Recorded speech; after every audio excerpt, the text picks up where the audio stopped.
من الشيطان الرجيم.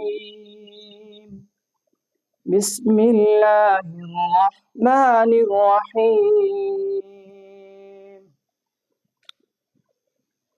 والتين والزيتون وطور سينين وهذا البلد الأمين.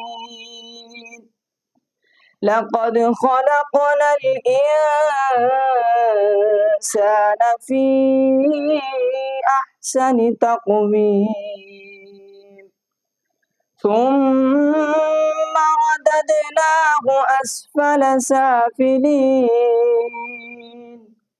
إلا الذين آمنوا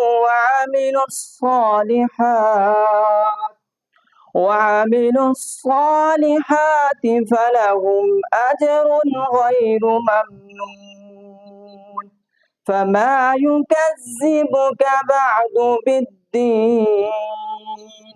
أليس الله بأحكم الحاكمين. آمنت بالله صدق الله العظيم.